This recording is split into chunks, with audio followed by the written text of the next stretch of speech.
Iglesia Cristiana Alto Refugio. Un refugio de amor para ti y tu familia.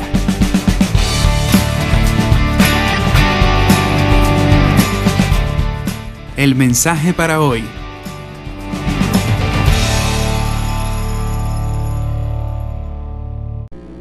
Buenos días, mis hermanos, que Dios los bendiga. En esta mañana quiero llevarlos de viaje. No sé cuántos están listos para viajar. Nos vamos a ir de viaje al monte Moriah. Y cuando vengamos de ahí, vamos a venir renovados. Vamos a venir con la visión correcta.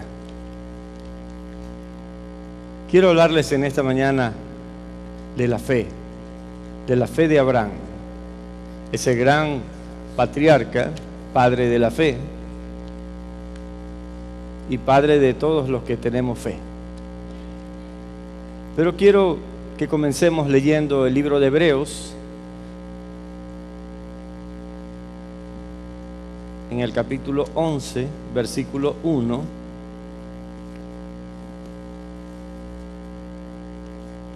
Hebreos 11:1 dice: es pues la certeza, la fe, la certeza de lo que se espera, la convicción de lo que no se ve. Parafraseando lo que acabamos de leer, el concepto de la fe que nos da la Biblia, significa que es la seguridad de lo que tendrás, es la seguridad de que tendrás lo que esperas. La absoluta confianza en el carácter perfecto de Dios. La absoluta confianza que de Dios proviene todo lo bueno. En realidad, el que tiene fe puede estar al frente de una montaña que se le está viniendo encima y descansa en que Dios tiene el control de su vida. Tener fe no es sencillo, pero es maravilloso. Y usted decide si vive con temor o si vive con fe. Lo hemos dicho muchas veces, el temor es contrario a la fe. Y el que tiene fe no puede temer. Y el que tiene temor no puede tener fe. Así es que en esta mañana, en el libro de Hebreos, capítulo 11, versículo 1, dice que tú tienes fe cuando no necesitas ver físicamente lo que estás esperando para saber que está ahí. ¿Se acuerdan que la Biblia dice que Dios llama las cosas que no son como si fuesen? Uno que tiene fe habla de ese modo y llama a las cosas que no son como si fuesen. Habla de salud, habla de liberación, habla de paz, aún de prosperidad, cuando Dios te pone en la boca hablar de aquello. Algunos agnósticos y ateos dicen que Dios no existe y que si existe no se lo puede conocer. Pero usted tampoco puede ver el amor de su padre o de su madre, pero lo puede sentir, ¿verdad? Eso es una cosa muy natural. En realidad, los que se oponen a la fe, los que se oponen a creer en Dios, están claramente tipificados como rebeldes en la Biblia, como gente que no obedeció a Dios. Y lo quiero invitar a que usted mismo lo confirme en el libro de Romanos, capítulo 1.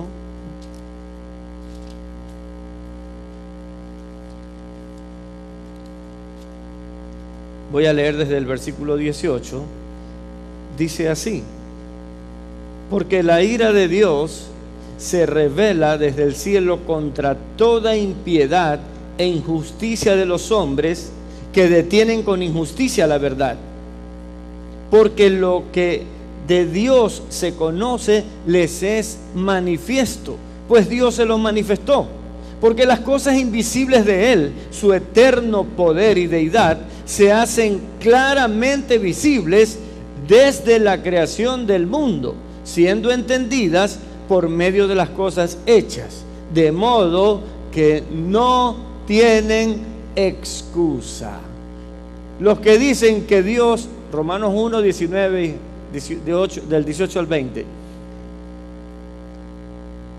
les ruego que no hablen tan alto. Gracias. Lo que quiere decir esta palabra es que Dios se ha manifestado a través de las cosas creadas. Y como se ha manifestado a través de las cosas creadas, ya no hay excusa para decir no hay Dios. Así que si nosotros amamos a Dios, es porque podemos sentir el amor de Dios en nuestras vidas. Y aún los impíos, los ateos, también la sienten, pero no la reconocen.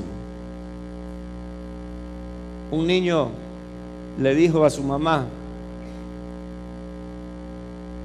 mamita, Dios es como el azúcar. Y entonces la mamá le dijo: ¿cómo así, mijito? Porque está en mi taza de café con leche y no la puedo ver, pero la puedo sentir. A veces un niño nos puede enseñar con simplezas la grandeza del poder y la omnipresencia de Dios.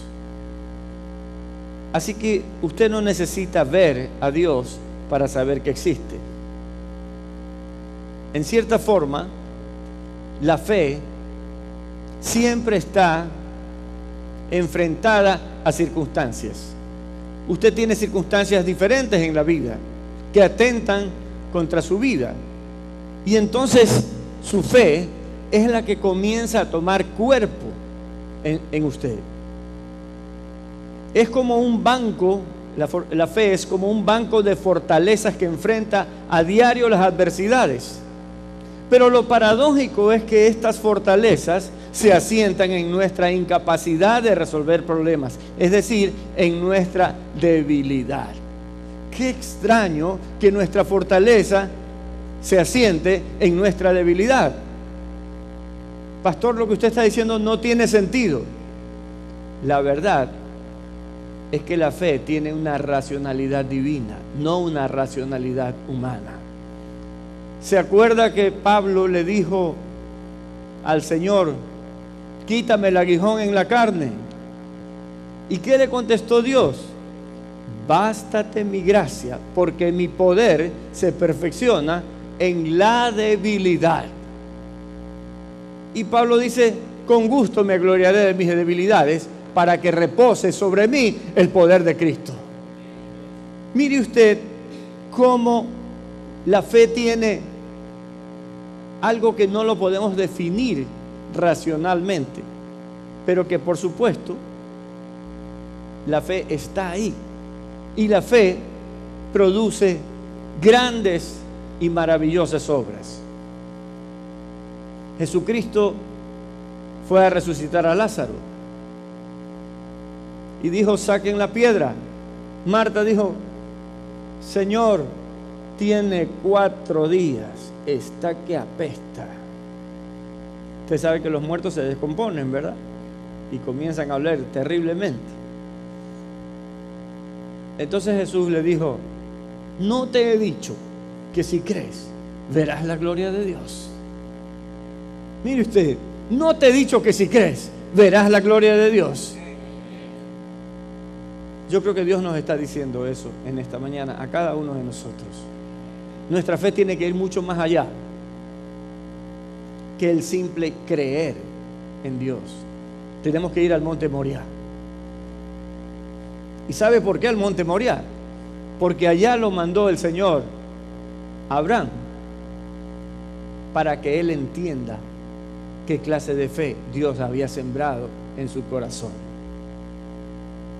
Marta sabía quién era Jesús. Le dijo: yo sé que tú eres el Cristo, yo sé que tú eres el Hijo de Dios.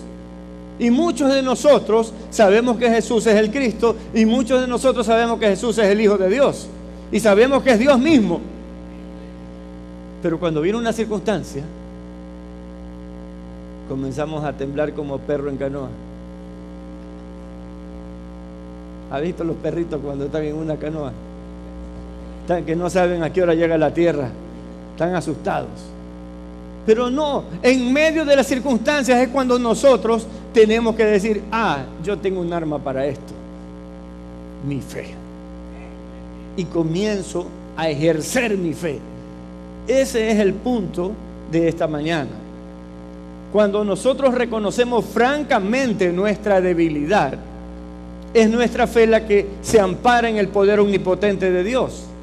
El hombre o la mujer de fe se transparenta, se presenta tal como es delante de Dios. No intenta presentar algún valor personal, algún argumento o algún derecho que le asista. Solo reconoce su condición deplorable, pone en evidencia su total rendición a Dios y asimismo su total confianza en Dios. Les voy a leer un salmo de David, el Salmo 51. Si son tan amables, váyanse para allá y démonos cuenta la actitud en el corazón de David. Él no estaba diciendo: yo soy el rey de tu pueblo, porque él era el rey del pueblo de Dios, del pueblo escogido de Dios. Y podía haber dicho: mira que yo tengo el más alto cargo, concédeme esta petición, porque tú mismo, Dios, escogiste este pueblo. Tendría un buen argumento el rey David. ¿Y usted qué argumento tiene? Yo soy ministro de la iglesia, yo soy diácono de la iglesia, yo sirvo en tal o cual ministerio, así que hazme el favor, Señor. No, el que tiene fe no apela a sus valores, apela a los valores de Dios. Vea usted lo que dice el rey David en el Salmo 51. Ten piedad de mí, oh Dios, conforme a tu misericordia, conforme a la multitud de tus piedades, borra mis rebeliones. Oiga, un hombre tan usado como este por Dios, un hombre extraordinario, el hombre al que Dios le dio el privilegio de ser el que estableciera el linaje de Jesucristo sobre la tierra, está diciendo: borra mis rebeliones. Siga, versículo 2: lávame más y más de mi maldad y límpiame de mi pecado, porque yo reconozco mis rebeliones. Él no está diciendo: yo voy a la iglesia todos los domingos, mi tía Susana ora por mí.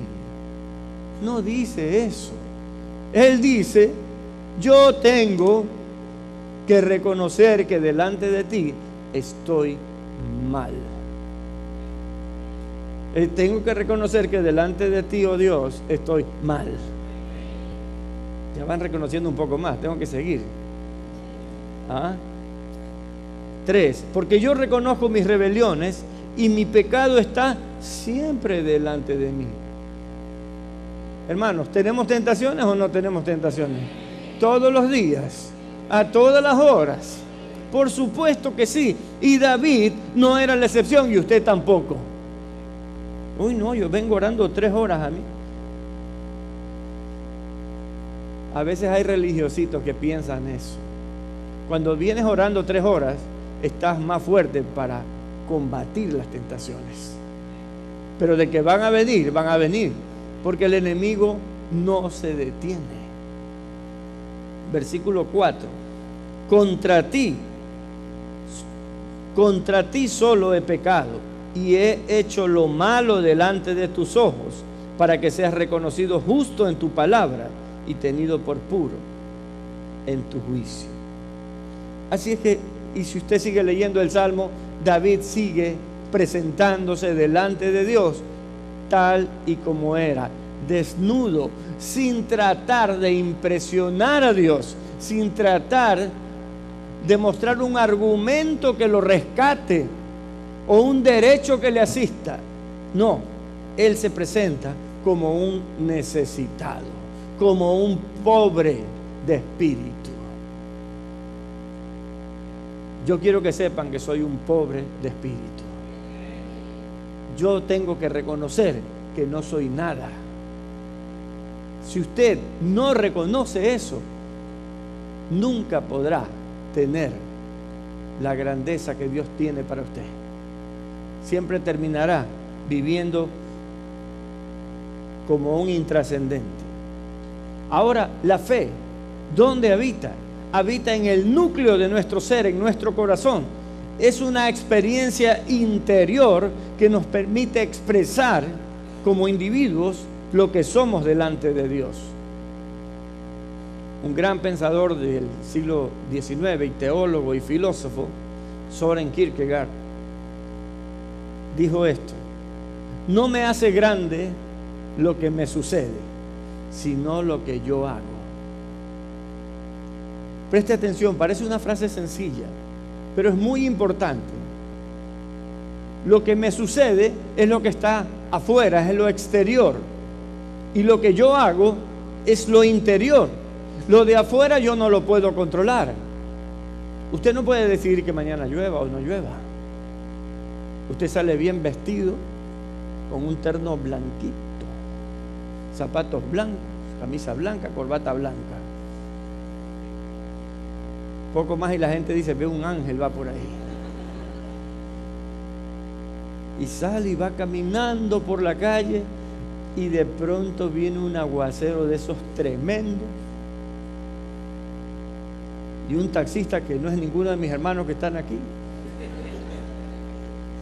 pasa por un charco y le convierte el terno blanco en terno plomo. Usted no puede controlar eso, pero usted puede controlar qué va a hacer con eso. Si se va a poner a llorar ahí en media calle, si va a comenzar a insultar al taxista, si usted va a maldecir, o si usted toma la decisión de irse a cambiar de ropa y aceptar que esa parte no la podía controlar y se acabó. Es decir, la fe es algo que está adentro. Hay cosas que suceden fuera que no podemos controlar. ¿Cuántos han tenido circunstancias difíciles en los últimos 15 días? ¿Sí o no? ¿Y usted qué podía hacer? Usted no puede decir: no, esta circunstancia que no venga, ya está ahí. Pero usted tiene que saber cómo responder a eso. Y entonces la fe es la que te da la fuerza para responder. La fe tiene que ver con lo que yo hago, no con lo que pasa en mi entorno. Abraham es grande por lo que hizo, no por lo que le sucedió. Dios no lo permita que Él me quiera poner una prueba como esa a mí. ¿Me explico? A Él le pasó algo bien serio. Dios le puso una prueba de fuego. Que yo sepa, no ha habido otro ser humano que haya pasado una prueba tan terrible como la de Abraham. Pero lo que Él hizo, lo hizo grande. Cuando nosotros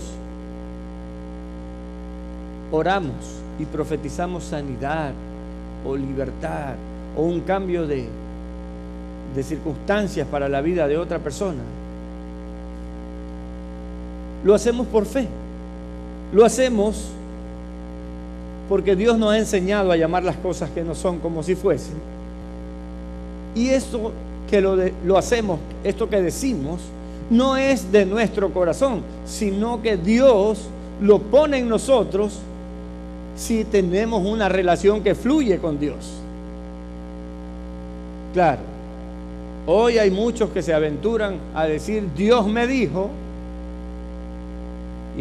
y Dios ni siquiera les ha hablado. Hay muchos de esos. Hay muchos que se paran en el púlpito y hablan de que Dios les ha dicho. Y créanme, no hay peor cosa que tomar la palabra de Dios en vano. Tarde o temprano vamos a pagar graves y terribles circunstancias, porque viene maldición sobre aquellos que se arrogan la palabra de Dios cuando Dios no ha hablado. Es necesario que cuando profetizamos, cuando tenemos fe y hablamos proféticamente, hablar proféticamente significa decir lo que Dios quiere. Y cuando decimos lo que Dios quiere, Dios tiene que habernoslo dicho primero.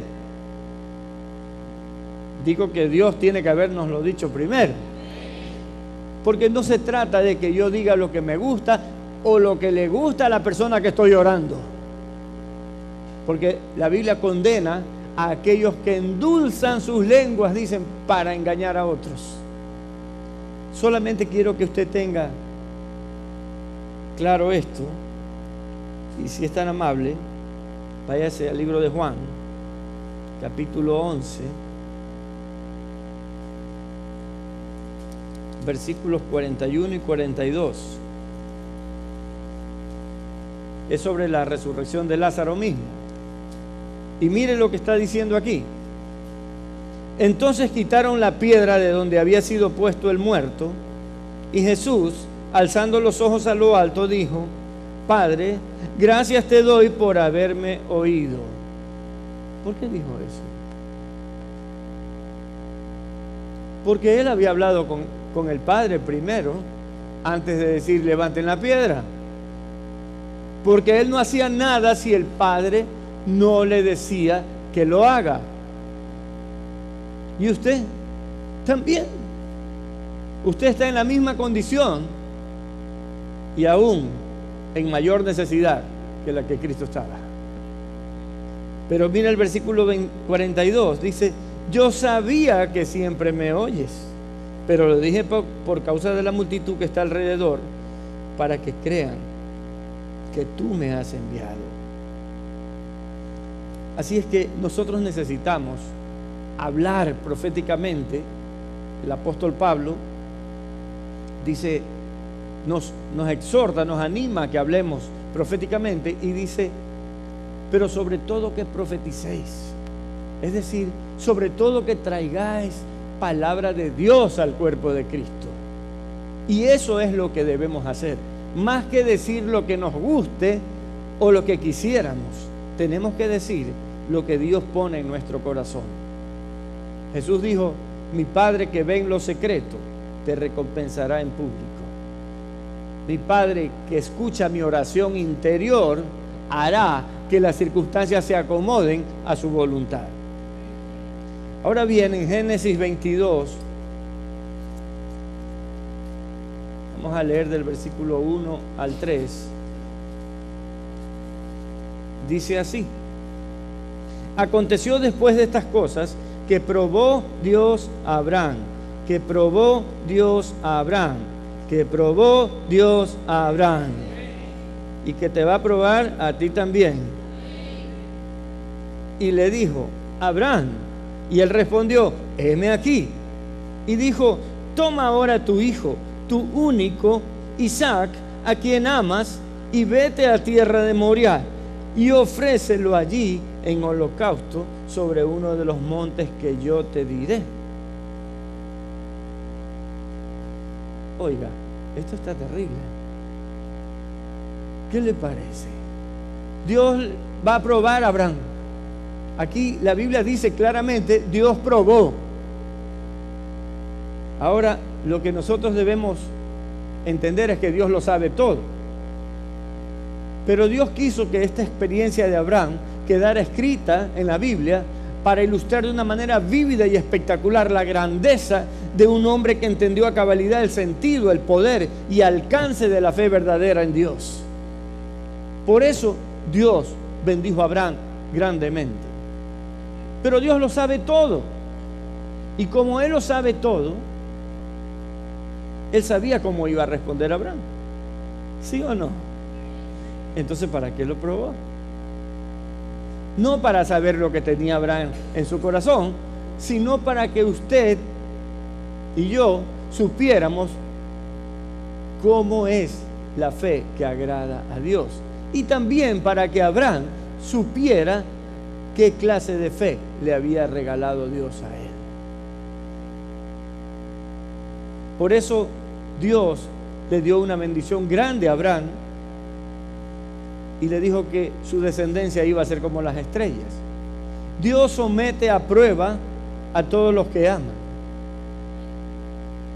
para hacernos conocer qué tenemos en el corazón. Lo trágico es cuando no pasamos la prueba y luego viene otra y no pasamos la prueba y no pasamos la prueba. Nos quedamos de año. Pero las pruebas son para hacernos crecer. Dios quiere hacernos crecer. Las pruebas tienen el propósito de hacernos crecer en la fe, en nuestro liderazgo, en nuestra misión como hijos del Rey. Si pasamos la prueba con seguridad, Dios pondrá en nuestro corazón un objetivo más elevado para llevarnos al máximo desarrollo posible de nuestro potencial. Pero analicemos la prueba de fe que Abraham tuvo que pasar. No fue una prueba sencilla. Fue una prueba que tal vez muy pocos o tal vez ninguno de nosotros la pueda superar. Abraham anhelaba tener descendencia y tuvo que esperar 100 años para poder ser padre. En medio de la alegría de tener un hijo y el disfrute de tan fenomenal milagro, Dios le pide que sacrifique a Isaac. Le dice: tu único hijo, al que amas. Le hace un énfasis en eso. Quizá nosotros podríamos haber dicho: Señor, ¿para qué me lo diste si me lo vas a quitar? Nosotros razonamos bonito. Y le decimos: Señor, ¿cómo es posible? Si me lo ibas a quitar, ¿para qué me lo diste? ¿Qué sentido tiene esto? O tal vez le hubiéramos dicho: Señor, ya que tú quieres matar a mi hijo, mátalo tú, pero no me pidas que yo le entierre el cuchillo a mi hijo. Yo trabajo para los derechos humanos. Es que ese es nuestro pensamiento. Así piensa el hombre. O tal vez le hubiéramos dicho, y esto me ha tocado a mí también: Señor, mejor mátame a mí. No toques a mi hijo. Yo ya viví, pero él es un muchacho. Yo me pongo en lugar de él. ¿Qué te parece, Señor? ¿Cuántos han hecho negocios así con el Señor? Hemos hecho esos negocios, ¿verdad? Malos esos negocios. De los peores. Porque son desobediencia a Dios. Abraham no dijo nada. Él solo se levantó muy temprano y obedeció a Dios. Mira el versículo 3. Y Abraham se levantó muy de mañana y enalbardó su asno y tomó consigo 2 siervos suyos y a Isaac su hijo y cortó leña para el holocausto y se levantó y fue al lugar que Dios le dijo. Abraham no dijo ni pío. Yo me imagino que lo remeció la petición de Dios. Dios. Pero dijo: Dios es perfecto. Y lo que Él hace debe estar bien. Yo no lo sé todo, Él lo sabe todo. Yo descanso en Él. Miren qué interesante esto, y le voy a decir que eso está hasta escrito en la Biblia, que Él descansó en lo que Dios podía hacer. Abraham confiaba en el carácter perfecto de Dios y no le expuso ningún inconveniente para él o para su familia por esa petición de Dios. Si usted quiere, ponga algo ahí en el 22 y revise Hebreos 11 del 17 al 19. Dice así: por la fe Abraham, cuando fue probado, ofreció a Isaac, y el que había recibido la promesa ofrecía su unigénito, habiéndosele dicho: en Isaac te será llamada descendencia, pensando que Dios es poderoso para levantar aún de entre los muertos, de donde en sentido figurado también le volvió a recibir. ¡Qué tremendo! Mire lo que pensaba Abraham.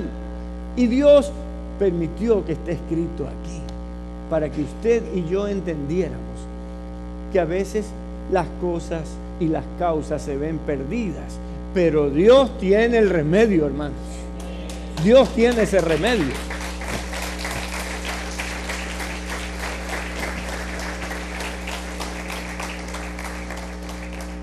Yo no sé, pensó Abraham, yo no sé cómo Dios lo va a hacer, pero yo sé que mi hijo vivirá, porque Dios me prometió descendencia en Isaac, no en otro. Pues será que yo lo sacrifico, lo quemo, y luego de las candelas saldrá otro nuevo Isaac. No lo sé, pero yo le obedezco a Dios, porque yo confío en Él. Yo confío en Él. Esa es la clave. No me diga yo creo en Dios, sí, yo sé que Jesucristo. Eso es doctrina y muy bonito y todo lo que usted quiera. Pero si usted no tiene fe, no pasa nada. Nuestra fe por eso es más preciosa que el oro. Y sabe una cosa, en cierta forma lo que pensó Abraham fue lo que escribió el profeta Jeremías muchos siglos después, cuando Dios declara en Jeremías 29:11, si quiere anótelo: Dios tiene pensamientos de bien y de paz para nosotros, y no de mal, para que logremos el fin que esperamos. Así dice la Biblia. Así que Abraham simplemente tomó su equipaje, sus 2 siervos, su hijo y su asno, y se fue. Y vamos a leer desde el versículo 4 del capítulo 22 de Génesis. Dice: al tercer día alzó Abraham sus ojos y vio el lugar de lejos. ¿Sabe qué significa Moriah? Significa visto por Dios. Y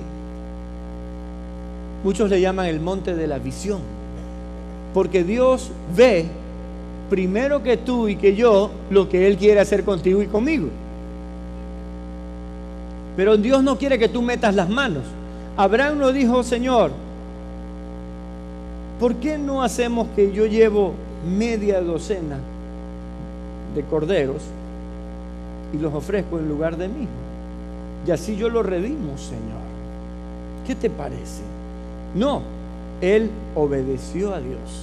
Muchos de nosotros no estamos tan dispuestos a obedecer a Dios, y ese es nuestro fracaso, y volvemos a tropezar en la misma piedra, y en la misma piedra, y en la misma piedra, como decía una canción de Julio Iglesias por ahí. Versículo 4: al tercer día alzó Abraham sus ojos y vio el lugar de lejos. Entonces dijo Abraham a sus siervos: esperad aquí con el asno, y yo y el muchacho iremos hasta allí y adoraremos, y volveremos a vosotros. Y tomó Abraham la leña del holocausto y la puso sobre Isaac su hijo, y él tomó en su mano el fuego y el cuchillo, y fueron ambos juntos. Entonces habló Isaac a Abraham, su padre, y dijo: Padre mío. Y él respondió: heme aquí mi hijo. Y él le dijo: he aquí el fuego y la leña, mas ¿dónde está el cordero para el holocausto? Miren qué pregunta tan difícil la de Isaac. ¿Cómo dice? Es que tú mismo eres. ¿Ah? Qué difícil. ¿Sí o no, hermano? Que es una prueba terrible esta. Una prueba terrible. Y respondió Abraham: Dios se proveerá de cordero para el holocausto, hijo mío. E iban juntos. Y cuando llegaron al lugar que Dios le había dicho, edificó allí Abraham un altar y compuso la leña, y ató a Isaac su hijo y lo puso en el altar sobre la leña. Y extendió Abraham su mano y tomó el cuchillo para degollar a su hijo. Entonces el ángel de Jehová le dio voces desde el cielo y dijo: Abraham, Abraham. Y él respondió: heme aquí. Y dijo, no extiendas tu mano sobre el muchacho, ni le hagas nada, porque ya conozco que temes a Dios, por cuanto no me rehusaste tu hijo, tu único. ¿Cómo quisiera que Dios diga de cada uno de nosotros, ya conozco que me temes? Necesitamos eso. Necesitamos tener una fe a ese punto, hermanos. Para Abraham no existió la dialéctica entre lo ético y lo espiritual. Él tenía claro que lo espiritual tenía primacía sobre la discusión humana que apelara a la ética del hombre. Me he encontrado con mucha gente que dice, pero ¿qué clase de Dios es ese Dios de la Biblia que quiere que un padre mate a un hijo? Y dan un discurso sobre eso. Pero se olvidaron de leer el primer versículo. El primer versículo dice, y entonces Dios probó a Abraham. Pero claro, cuando usted quiere discutir y ganar una discusión, cambia las palabras y manipula todo lo que puede. Y generalmente los ateos son manipuladores. Así es que tengan cuidado con eso. Abraham tenía claro que él tenía que responder con su fe a esa circunstancia difícil y dura. Abraham vivía con el fuego de la fe en su corazón. Era un apasionado por Dios, porque en su corazón había un depósito de sabiduría divina reservada para aquellos que se atreven a creerle a Dios y descansan en su verdad, en su justicia, en su amor inconmensurable, en su misericordia que es nueva cada día. Abraham sabía que Dios iba a hacer algo. Él no sabía qué iba a hacer, pero él descansaba en lo que Dios iba a hacer. Y usted también tiene que descansar en eso. Por eso Abraham es el padre de la fe, porque superó toda expectativa humana y satisfizo la expectativa divina. Le creyó a Dios y le fue contado por justicia. Dios lo justificó de sus pecados y le dio un nombre que ha trascendido la historia como la primicia humana de la fe. ¡Qué tremendo! Por eso Él es nuestro Padre en la fe. Porque nosotros somos hijos de Abraham por la fe. Somos los que Dios dijo que bendeciría en Abraham. Mire usted. Así que con gozo debemos darle gracias a Dios de que hoy esa misma fe habita en nuestros corazones. Los que tenemos fe estamos dispuestos a caminar con Jesús hasta las últimas consecuencias. Los que no huyen a la primera, los que no tienen fe, no enfrentan su realidad. Pero los que somos cristianos de verdad, enfrentamos cada circunstancia porque sabemos que Dios va a resolverla, que Dios está con nosotros. Es más, en el Nuevo Testamento el Señor dice, cuando los lleven a los tribunales, no se preocupen por lo que vayan a decir, porque el Espíritu Santo hablará por ustedes. ¡Qué belleza! Pero para eso yo necesito tener el Espíritu Santo y necesito tener una buena relación con Dios. Es el tiempo, iglesia, de hacer realidad el sueño de Dios en la tierra. Él nos ha elegido para que vivamos por fe y no por vista, para que pongamos el plan de Dios como prioridad en nuestras vidas y derrotemos a las tinieblas. Es el tiempo de alborotar al mundo con las buenas nuevas de Jesús. Y ahora vámonos al monte. Ya lo vimos Abraham. ¿Qué tal si ahora nos vamos nosotros? Pero leamos esa parte que falta.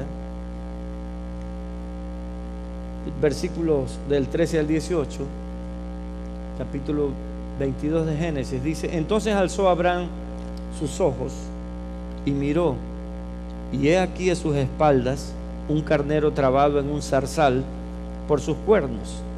Y fue Abraham y tomó el carnero y lo ofreció en holocausto en lugar de su hijo. Y llamó a Abraham el nombre de aquel lugar Jehová Jireh, Jehová proveerá. Por tanto se dice hoy, en el monte de Jehová será provisto. Esa frase no la olvide. En el monte de Jehová será provisto.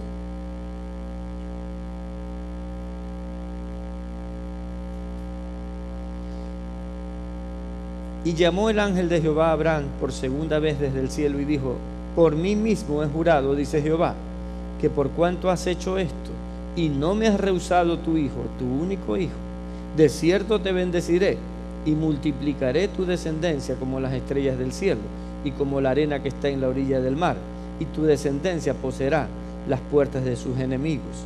En tu simiente serán benditas todas las naciones de la tierra, por cuanto obedeciste a mi voz.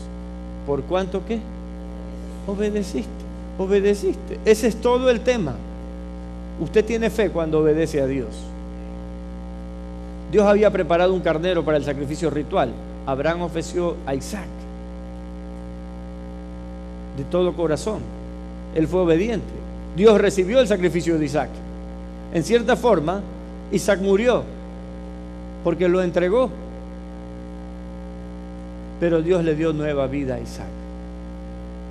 Al entregar a Abraham lo más preciado, su único hijo nacido en su vejez, le confirmó a Dios cuán grande era su amor por él. Entonces Dios también le confirmó su bendición a Abraham. Porque en el monte de Jehová será provisto.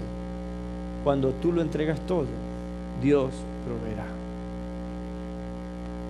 No sé de cuántas cosas tenemos que deshacernos. Cada uno de nosotros tiene que pensarlo. El apóstol Pablo dijo: todo lo que tenía lo he perdido por amor a Cristo. ¿Cuántos han leído eso? Pero cuando venimos a Cristo, lo primero que queremos hacer es asegurarnos de que no se nos pierda nada. Y es todo lo contrario. Es cuando entregamos todo, cuando Dios realmente provee. Es tan fácil la mecánica de la fe, pero es tan difícil hacerla, ¿verdad? El ritual del sacrificio solo consistía en procedimientos para pagar la culpa. Y como la intención de Dios es restaurar al hombre a su imagen y semejanza, proveyó de otro sacrificio, de un sacrificio perfecto que fue hecho una vez y para siempre por medio de Cristo, quien se ofreció a pagar en la cruz del Calvario el precio de nuestros pecados. Este es el sacrificio que libera, que perdona, que transforma hasta los tuétanos, hasta lo más íntimo del ser humano. Para nosotros el sacrificio de Cristo es ganancia porque produce una regeneración que habilita al ser humano para cumplir los propósitos de Dios. Les pregunto, ¿qué otra cosa más grande puede aspirar el hombre que cumplir la voluntad de Dios? ¿Hay algo más grande que cumplir? ¿Hay algo más sublime, más precioso? No lo hay. Yo puedo tener el jefe más rico de este mundo y sin embargo eso no me va a satisfacer. No va a ser lo más grande. Lo más grande es hacer la voluntad de Dios. Abraham fue llamado a eso, a hacer la voluntad de Dios. Y usted y yo también hemos sido llamados a eso, a hacer la voluntad de Dios. Necesitamos ir al monte Moriah con la fe de Abraham para entregarle nuestras vidas, todo lo que somos y lo que tenemos, y permitir que Él nos dé una nueva vida, que en aquel monte se queden los propósitos de la mente humana y tomemos los propósitos de la mente divina. ¿Se acuerda del joven rico? Jesús le dijo: vete al monte Moriah y entrégalo todo y sígueme. Dijo: allá no quiero ir. Yo estoy seguro con mis posesiones. Les garantizo que se murió, porque nadie vive para siempre. Y les garantizo que sus riquezas posiblemente no las usó ni su familia, pero él perdió la salvación. En cambio, el que lo entrega todo, ese es el que es salvo eternamente. Necesitamos entender que solo siendo desposeídos de todo podremos mostrar nuestra dependencia absoluta de Dios. si es que queremos tomar el tesoro que Dios nos ofrece. Y si queremos ese tesoro que Dios nos ofrece, necesitamos tener las manos vacías para que Dios las llene de su propósito. Cuando estemos en el monte, podremos alzar la mirada y tener una visión completa de la voluntad de Dios. Podremos ver con claridad el sacrificio de Cristo y aceptarlo para nuestra real salvación. Solo la fe nos lleva al monte de la visión, al monte de la renovación. Dios no proveyó para nosotros un carnero. Para nosotros, en el Nuevo Testamento, proveyó al Cordero Santo, a su Hijo unigénito, para que traiga perdón total de nuestros pecados, regeneración espiritual, santidad y vida eterna a cada uno de nosotros. Para ir al monte de la visión hay que tener la motivación correcta. Abandonar la vida de pecado, arrepentirse de corazón y comenzar a caminar de la mano de Cristo. Hay un precio que pagar. Si usted quiere ir al monte Moriah, hay que pagar un precio.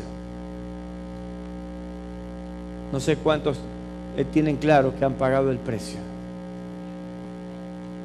¿Cuántos se han dado cuenta que hay un precio que pagar? Y ese precio aparentemente es alto desde el punto de vista humano, pero es infinitamente pequeño comparado con el precio que Dios pagó por nosotros a través de Cristo Jesús. Arrepintámonos de corazón y comencemos una vida nueva, un nuevo amanecer de la mano del Señor. ¿Sabe? Cuando bajamos del monte Moriah, del monte de la visión de Dios, hemos dejado todo lo material y venimos cargados de los propósitos de Dios, del plan de Dios. Todo empieza a tener un verdadero sentido y significado. Ahora ya sabemos por qué estamos en el mundo y queremos vivir el resto de nuestras vidas para Cristo. No nos importan las adversidades porque sabemos que las vamos a superar. Lo que importa es que Dios nos lleve de la mano para que logremos ser lo que siempre debimos ser. Siervos y siervas de Dios que adornan este mundo con sus pensamientos, palabras y acciones. Gente de bien, gente noble y dispuesta a estirar la mano al necesitado, al perdido, al abandonado. Líderes que influencien este mundo con la santidad de Dios que mora en nuestros pechos. Eso es lo que Dios quiere de ti y de mí. Si en esta mañana, en esta sala, hay alguien que nunca le ha entregado su corazón a Dios, yo quisiera orar por usted y quisiera que usted viviera ese desafío maravilloso que solamente Dios puede darnos cuando bajamos del monte Moriah, cuando bajamos después de haber visto las cosas en claro. Si hoy Dios te ha puesto fe y sientes que necesitas cambiar tu vida, este es el momento. Levante su mano, queremos orar por usted y con usted. Levante su mano si quiere recibir a Cristo. Levante su mano con toda libertad. Hoy es el día de la salvación que Dios ha preparado para su vida. Póngase de pie, por favor. El que tiene la mano alzada, póngase de pie. No demore más. Gloria a Dios. Allá atrás también. Si hay alguien que necesita recibir a Cristo, póngase de pie. Póngase de pie. Si usted tiene ganas de pararse, es porque Dios está depositando fe en usted.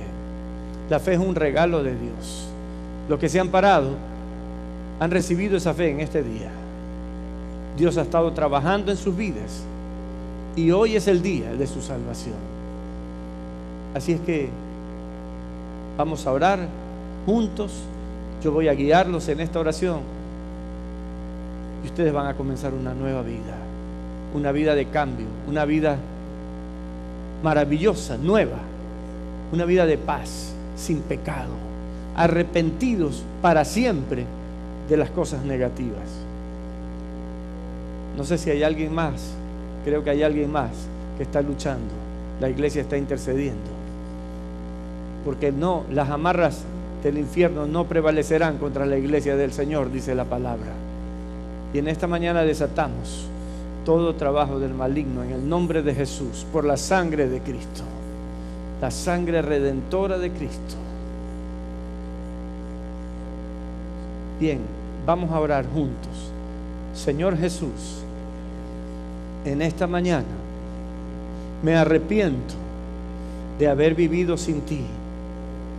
Hoy te entrego mi vida, todo lo que soy, todo lo que tengo. Quiero ser tuyo eternamente. Abro mi corazón y te recibo, Jesús, como mi Señor y mi Salvador. Escribe mi nombre en el libro de la vida y enséñame a adorarte, porque sé que mientras te adore voy a ser transformado a tu imagen y semejanza. Gracias por salvarme en esta mañana. Desde hoy soy eternamente tuyo, bendito Dios. Alabado seas en el nombre de Jesús. Amén y amén. Nos alegramos porque hay fiesta en el cielo en esta mañana. Oh, gracias, Señor. Gracias, Señor.